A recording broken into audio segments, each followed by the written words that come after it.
여러분 안녕하세요. 반갑습니다.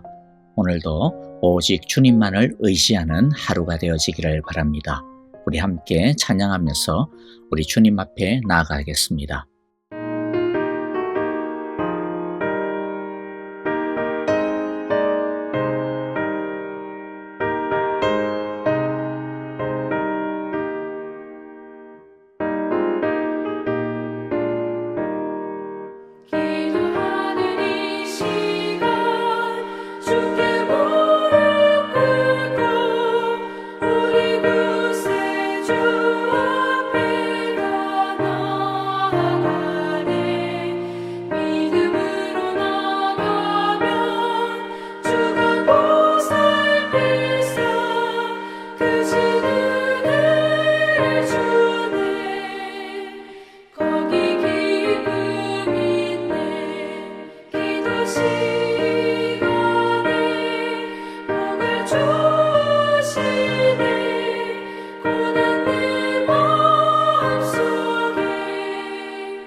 오늘 우리가 함께 나눌 말씀은 시편 131편입니다.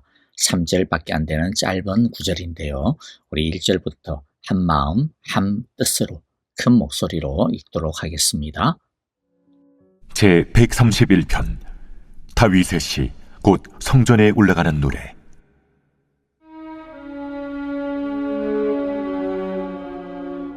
여호와여, 내 마음이 교만하지 아니하고 내 눈이 오만하지 아니하오며 내가 큰 일과 감당하지 못할 놀라운 일을 하려고 힘쓰지 아니하나이다. 실로 내가 내 영혼으로 고요하고 평온하게 하기를 젖된 아이가 그의 어머니 품에 있음 같게 하였나니 내 영혼이 젖된 아이와 같도다.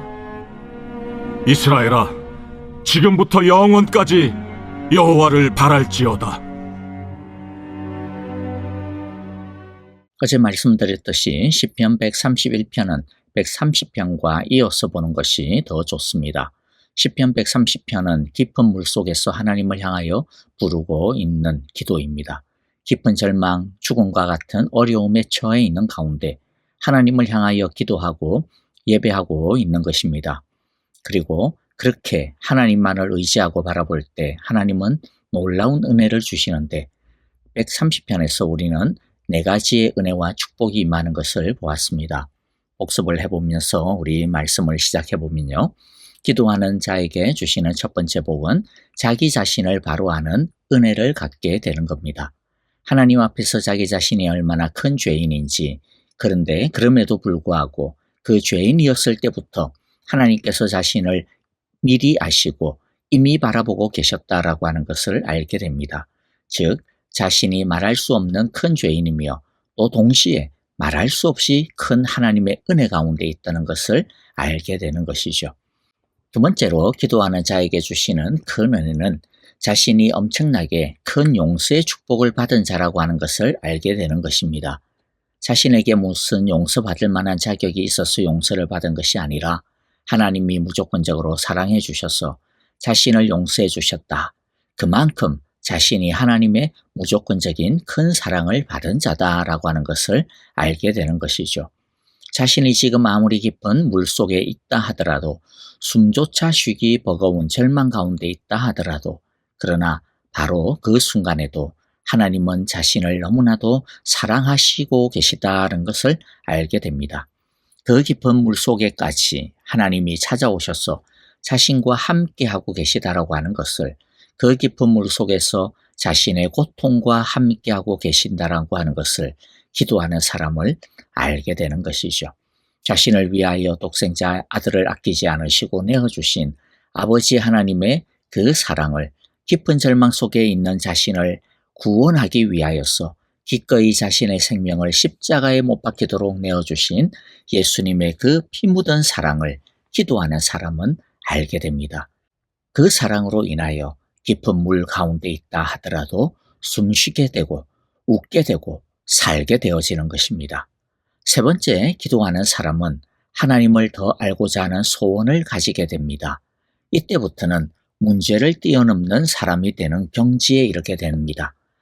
하나님을 더 알기를 원하는 경지에 이른 사람은 더 이상 문제에 휘둘리지 아니하는, 문제를 뛰어넘게 되는 것이죠.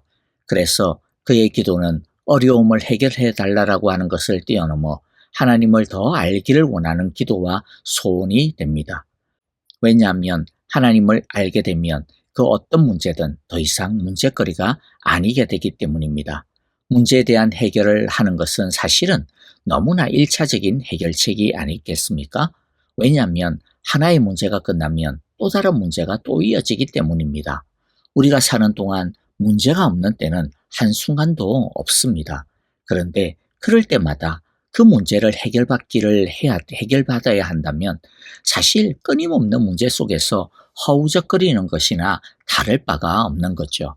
그래서 하나님의 고차원적인 해결 방법은 무엇이냐면 아예 그 문제를 뛰어넘을 수 있게 하시는 겁니다. 아예 문제를 뛰어넘는 사람, 어떤 문제가 다가와도 그 문제에 휘둘리지 아니할 수 있는 사람, 그 문제를 핸들링할 수 있는 사람으로 그 내면을 단단하게 만들어 주시는 것입니다. 기도하는 사람에게 주시는 이제 네 번째 은혜는 하나님의 소원을 자신의 소원으로 삼고 하나님의 꿈을 자신의 비전으로 삼게 됩니다. 오늘 131편 1절을 한번 보겠는데요. 그의 소원이 달라져 있는 것을 보게 됩니다. 1절 말씀 읽으면 여호와여 이제 내가 교만한 마음을 버렸습니다. 오만한 길에서 돌아섰습니다. 너무 큰 것을 가지려고 나서지 않으며 분에 넘치는 놀라운 일을 이루려고도 하지 않습니다. 기도를 통해 하나님을 더 깊이 알게 되고 하나님의 나라를 알게 되고 하나님의 소원과 꿈을 가지게 되니까 이 세상의 것을 위해서 살았던 삶이 얼마나 허망한 것인지 알게 되었다라는 것이죠. 그래서 깊은 절망 속에서 하나님 제발 살려주세요. 제발 나를 구원해 주세요.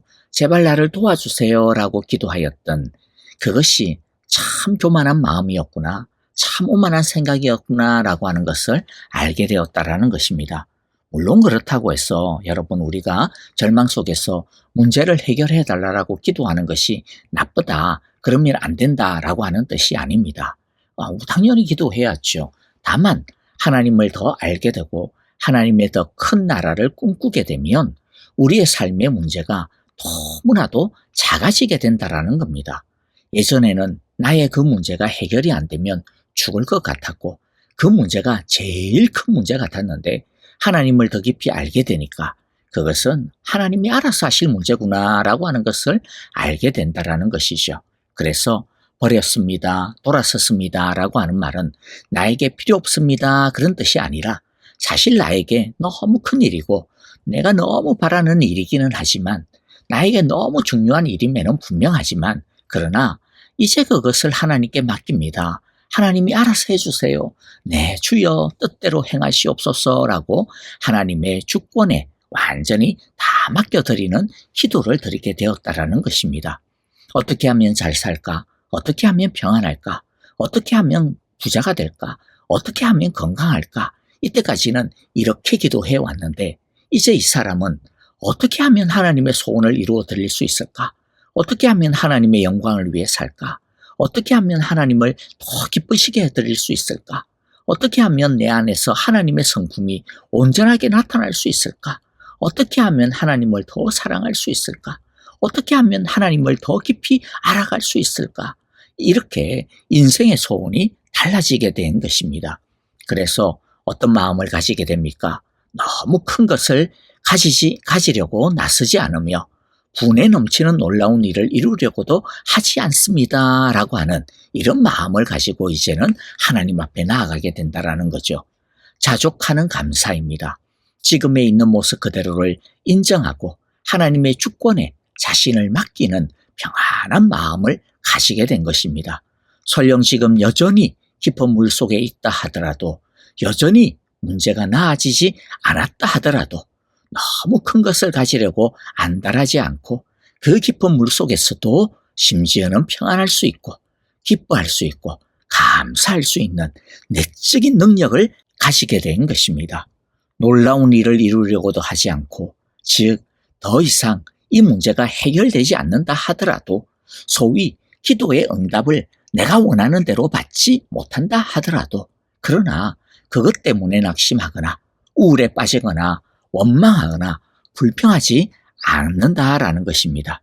그것조차도 주님께서 주신 선하시고 온전하시고 기뻐하시는 뜻인 줄을 알고 기뻐하고 즐거워하며 평안하고 감사하며 오직 주님 한 분만으로 만족하겠다라는 것입니다. 우리 모두 이런 하나님의 더 큰 비전과 마음을 가지게 되므로 깊은 물 속에서도 흔들리지 아니하는 자족과 감사, 평안의 사람들이 다 되어지기를 간절히 기도하고 축복합니다. 자, 이제 우리 마지막으로요. 기도하는 사람에게 임하는 5번째 은혜와 축복이 있는데 그것은 진정한 만족, 진정한 평화를 얻게 된다라고 하는 것입니다. 2절에 보니까 오히려 내 마음은 고요하고 평온합니다. 젖된 아이가 어머니 품에 안겨 있듯이 내 영혼도 젖된 아이와 같습니다. 그를 처음에 괴롭혔던 현실의 문제는 어떻게 되었는지 모르겠습니다. 그러나 이 사람의 마음은 지금 어떻습니까? 고요합니다. 평온합니다. 무엇인가 채움을 받았기 때문이 아닙니다. 아니, 무엇을 채움을 받았습니다. 그런데 그 채움받은 것은 그 문제가 해결된 것, 그 문제가 다 이루어진 것이 아닙니다. 다만 세상의 것이 아니라 하늘의 것으로 채움을 받았습니다. 하나님의 용서로 채움을 받았고 하나님의 사랑으로 채움받았으며 하나님의 말씀으로 채움받았고 하나님으로 채움을 받아 진정한 비전으로 채움을 받았습니다. 이 사람이 누리고 있는 평온함은 예수님께서 우리에게 주시겠노라고 약속하신 바로 그 평안함입니다. 요한복음 16장 33절이죠. 내가 이것을 너희에게 말한 것은 너희가 내 안에서 평화를 얻게 하려는 것이다. 너희는 세상에서 환난을 당할 것이다. 그러나 용기를 내어라. 내가 세상을 이겼다. 세상을 뛰어넘는 평화를 소유하게 된 것입니다. 그런 사람이야말로 진짜 능력자입니다. 옛날에는 세상의 문제와 세상의 있고 없음에 좌지우지되어지는 삶을 살았지만 그러나 이제는 문제와 상황과 형편을 초월하여 살게 되었습니다. 이제 더 이상 문제에 휘둘리지 아니하고 상황에 휘둘리지 아니하고 우리가 문제를 좌지우지하며 우리가 상황을 좌지우지하며 살아갈 수 있게 된 것입니다. 사도 바울은 이 초월적인 능력에 대하여 우리에게 이렇게 소개하고 있습니다. 빌립보서 4장 11절 12절입니다. 어떠한 형편에서든지 나는 자족하기를 배웠노니 나는 비천에 처할 줄도 알고 풍부에 처할 줄도 알아 모든 일 곧 배부름과 배고픔과 풍부와 궁핍에도 처할 줄을 아는 일체의 비결을 배웠노라. 어떤 상황에서도 자족, 즉 감사할 수 있고 평안할 수 있습니다. 얼마나 멋진 삶입니까? 그런데 이런 삶을 살면 그 다음에 어떻게 되느냐? 빌립보서 4장 13절이 그 다음에 우리의 모습입니다. 나에게 능력을 주시는 분 안에서 나는 모든 것을 할 수 있습니다. 모든 것을 할 수 있다라고 하는 말은 욕심을 다 이룰 수 있다라고 하는 말이 아닙니다. 어떤 상황에서도 하나님의 뜻을 이루며 살아갈 수 있는 능력을 가지게 되었다라고 하는 것입니다. 세상에 살지만 세상에 속하지 않은, 세상에 휘둘리지 아니하는 진짜 자유한 삶을 살 수 있는 능력자가 되었다라고 하는 뜻인 것이죠. 여러분, 그런데 누가 그러한 삶을 삽니까? 3절입니다. 이스라엘아, 이제부터 영원히 오직 주님만을 의지하여라. 오직 주님만 의지하는 사람이 받는 축복입니다. 그 사람이 이런 삶을 삽니다. 이제부터 오직 주님만을 의지해야 합니다. 이제부터 미루지 말고 시간 끌지 말고 오늘 이 시간부터 이 시인처럼 오직 주님만을 의지하는 우리 모두가 되어지시기를 바랍니다. 이것저것에 기웃거리지 말고, 그러나 여러분 이 말을 오해하지 마세요. 우리가 아무 일도 하지 말고 그냥 기도만 하고 있어야 된다, 그런 뜻이 아닙니다. 하나님을 찾기 전에 다른 것을 의지하지 말자라는 겁니다. 하나님은 다른 것을 열심히 하지만 그러나 그것이 우리를 살릴 구원자인 것처럼 붙들지 말자라는 거죠. 결국에는 하나님이 해결자이시고 하나님이 해주셔야 한다라고 하는 것을, 그래서 하나님만을 의지해야 한다라는 것입니다. 오직 주님만을 의지해야 합니다. 그리고 지금부터 뿐만이 아니라 영원히 오직 주님만을 의지해야 됩니다. 영원히 무슨 말입니까? 처음에는 열심히 하나님을 찾다가 나중에 흐지부지하게 되어서는 안 된다라는 거죠.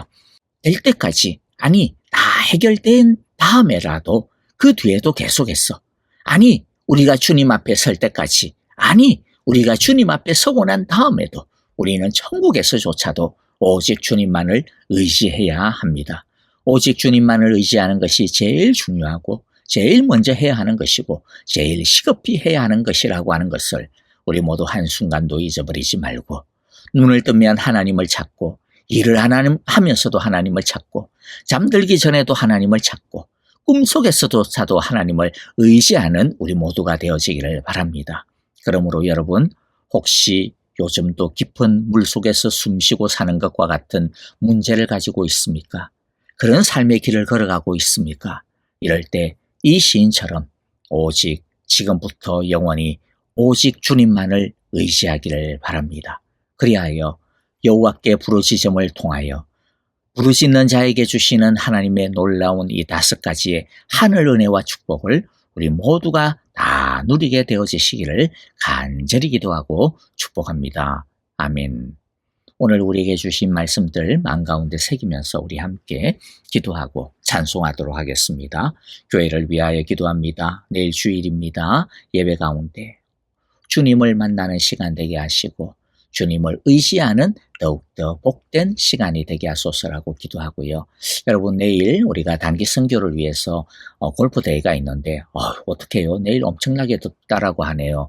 여러분들 아무도 혹시라도 건강이라든지 안전사고라든지 이런 거 잊지 않도록 내일 좀 기도해 주시면 고맙겠습니다. 그리고 우리 아픈 형제 자매들을 위하여서 기도합니다. 오직 주님만을 의지하오니 주님 함께하여 주시고 치유하여 주시고 그 마음과 몸과 그 가정들을 주님 붙들어 주옵소서. 주의 은혜와 영광으로 가득 채워주소서라고 우리 기도하기를 원합니다. 우리 선교사님들을 위하여서도요. 우리 함께 간절하게 기도하고 그 모든 땅에 하나님의 성령의 충만한 임재가 부어지시도록 우리 함께 찬송하며 간절하게 기도하겠습니다.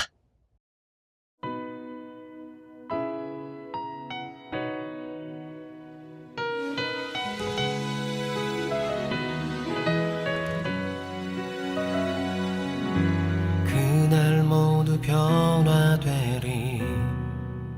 예수 모든 상처 치유되리.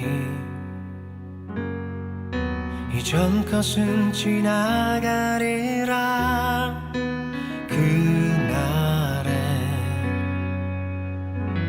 그날 모두 알게 되리. 예수 모든 답을 얻게 되리. 모든 걱정 사라지리.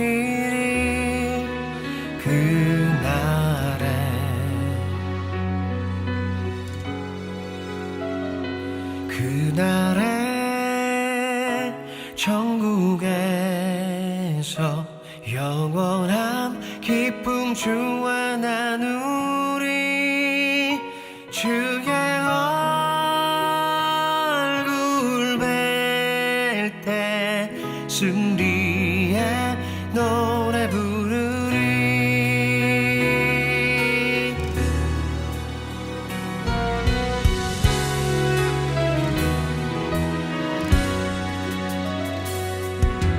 그날 주의 얼굴 보리. 예수 그 신은혜 알게 되리. 또 호련히 변화되리라.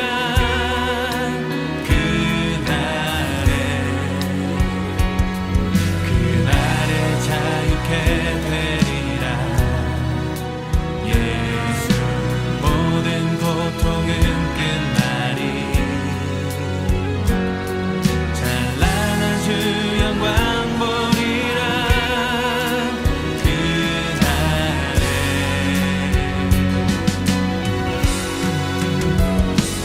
그날에 천국에서 영원한 기쁨 주와 나누리.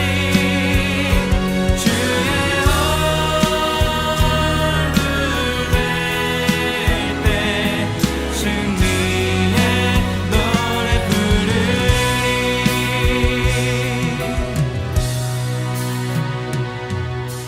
그날 주의 얼굴 보리. 예수 그 신은혜 알게 되리. 또 호련히 변화되리라. 또 호련히 변화되리라. 호련히 변화되리라.